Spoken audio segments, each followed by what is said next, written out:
एक बार की बात है, एक युवक किसी फैक्ट्री में काम किया करता था।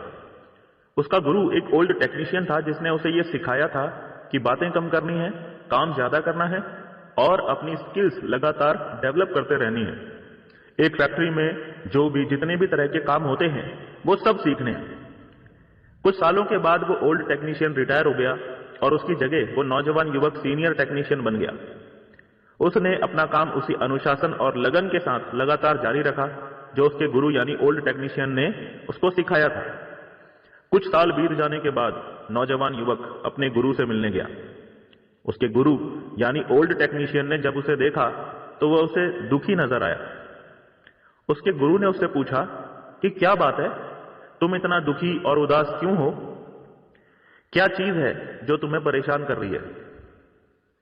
उस नौजवान युवक ने अपने दिल की बात उसे बताना शुरू किया। वो बोला कि इतने सालों में मैंने उसी तरह से काम किया है जैसा आप मुझे सिखाकर गए थे। मैंने परवाह नहीं करी कि क्या करना है। जो भी जैसा भी काम मुझे करने को बोला गया मैंने उसी लगन और मेहनत से किया। बस अपने काम पर ध्यान देता था और खामोश रहता था। मुझे पता है कि इतने सालों में मैंने फैक्ट्री में बहुत अच्छा काम किया है और मैंने वो सभी बातें और काम सीखे जो सीखने जरूरी थे।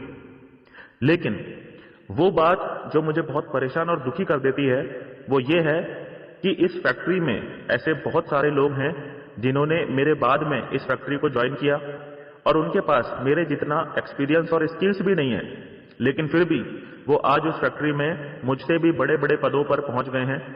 उनकी तनख्वाह भी मुझसे बहुत ज्यादा हो चुकी है और मैं आज भी वहीं का वहीं हूं जहां मैं तब था जब मैं आपके अंडर में काम किया करता था। मुझे आज भी उतनी ही तनख्वाह मिलती है जितनी मुझे तब मिला करती थी। ओल्ड टेक्नीशियन ने नौजवान से पूछा कि क्या तुम्हें विश्वास है कि तुम इस फैक्ट्री के लिए जो काम करते हो उसे इस वक्त उस फैक्ट्री में कोई और नहीं कर सकता? यानी क्या तुम आज की डेट में उस फैक्ट्री के एक जरूरी कर्मचारी हो? उस नौजवान ने कहा हां। ओल्ड मैन कुर्सी में पीछे की तरफ थोड़ा टिककर बैठा और सोचने लगा। थोड़ी देर के बाद वो उस नौजवान की तरफ मुड़ा और बोला, तुम्हें फैक्ट्री से एक दिन की छुट्टी ले लेनी चाहिए।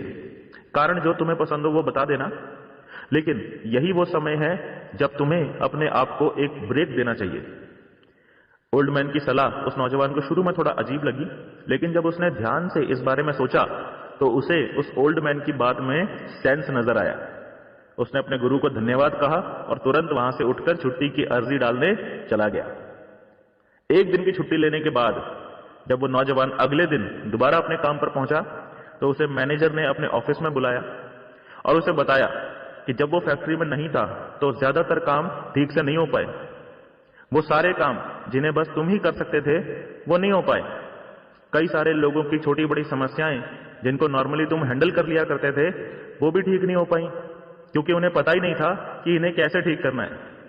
और इन सब बातों से इस फैक्ट्री में तुम्हारी इंपॉर्टेंस सबको पता चली और इसीलिए तुम्हारे समर्पण को देखते हुए मैनेजमेंट ने तुम्हारा प्रमोशन कर दिया है और तनख्वाह भी 3 गुना बढ़ा दी गई है ताकि तुम्हें प्रोत्साहन भी मिले और तुम इसी तरह से फैक्ट्री के लिए अच्छा काम करते रहो। यह बात सुनते ही नौजवान को बहुत ज्यादा खुशी हुई।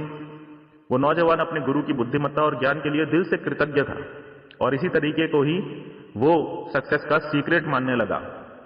और अब यहां से आगे जब भी उस नौजवान को ऐसा लगता था कि उसे जो मिल रहा है वो उससे ज्यादा डिजर्व करता है तो वो इसी तरह से 1 या 2 दिन की छुट्टी ले लिया करता था और जब वो अगले दिन वापस काम पर आता तो सिचुएशन उसकी सोच के अनुसार बेहतर हो गई होती थी। ये पैटर्न अगले कई महीनों तक लगातार चलता रहा और वो बीच बीच में कई बार छुट्टियां लेता रहा। एक दिन उस नौजवान को पता चला कि उसे फैक्ट्री में घुसने से मना कर दिया गया है, यहां तक कि उसे नौकरी से भी निकाल दिया गया है। उसे इस बात पर विश्वास ही नहीं हो पा रहा था और उसे कुछ समझ में भी नहीं आ रहा था कि अब क्या किया जाए, उसके साथ ऐसा क्यों हुआ। इसे समझने के लिए वो वापस अपने पुराने गुरु यानी ओल्ड टेक्नीशियन के पास पहुंचा। बड़े दुखी मन से उसने अपने गुरु से पूछा कि उसकी नौकरी क्यों चली गई। क्या मैंने सब कुछ उसी तरीके से नहीं किया था जैसा आपने बताया था? उसके गुरु ने बोला, हाँ, एक्चुअली तुमने सब कुछ वैसा नहीं किया जैसा मैंने बताया, क्योंकि तुमने मेरी सिर्फ आधी ही बात सुनी और इसीलिए तुमने सिर्फ आधा लेसन ही सीखा। तुमने ये तो समझ लिया कि उस बल्ब की तरफ कोई भी व्यक्ति ध्यान नहीं देता है जो हमेशा जलता ही रहता है। लोगों का ध्यान उस बल्ब की तरफ तब जाता है जब वो अचानक से बंद हो जाता है और तब ही लोगों को उसके महत्व का एहसास होता है। और इस सीख को इस्तेमाल करने की तुम्हें इतनी ज्यादा जल्दी थी कि तुम इसके आगे की बात सुनने से पहले ही यहां से चले गए। सिक्के का दूसरा पहलू तो तुमने समझा ही नहीं। दूसरा पहलू? उस नौजवान को एहसास होने लगा कि शायद उसने कोई बहुत बड़ी गलती कर दी है। तो क्या था उस लेसन का दूसरा पहलू? गुरु ने उसको आगे का लेसन समझाना शुरू किया। उन्होंने कहा, दूसरा पहलू पहले पहलू से ज्यादा इंपॉर्टेंट है। उन्होंने कहा, यदि कोई बल्ब ऐसा है जो बार बार बंद हो जाता है तो आज नहीं तो कल उसे बदल दिया जाता है और उसकी जगह पर दूसरा बल्ब लगा दिया जाता है जिस पर ज्यादा भरोसा किया जा सके। ऐसा बल्ब किसको चाहिए होगा जो जरूरत पड़ने पर उजाला ना कर सके? दोस्तों, आप भी अपनी जिंदगी की तरफ देखो, अपने करियर की तरफ देखो। क्या आपके पास भी ऐसे रिश्ते हैं जिनको आपने आज तक महत्व नहीं दिया है? ऐसे लोग जिन्होंने हमेशा आपका साथ दिया है लेकिन आपने उन्हें महत्व नहीं दिया? क्या होगा जब एक दिन वो तुम्हारी लाइफ में ना रहें? उस दिन का इंतजार मत करो जब एक दिन वो तुम्हारी जिंदगी में नहीं रहें और तब तुम्हें एहसास हो कि वो तुम्हारे लिए कितने जरूरी थे। शुक्रगुजार बने कि तुम्हारी किस्मत कितनी अच्छी है कि वो सब तुम्हारी जिंदगी में है। और साथ ही साथ अपने आप को भी ऐसा बनाओ कि दूसरे लोग तुमको हल्के में ना लें।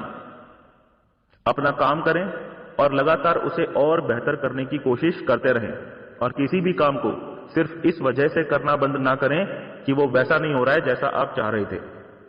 यानी जिंदगी में बैलेंस बनाने की कोशिश करें और बदले में किस्मत भी आपको सब कुछ बैलेंस करके देगी। यह था मोटिवेशन बूस्टर एपिसोड 8। इसे देखने के लिए आप सभी का हार्दिक शुक्रिया। Thank you and wish you all the best.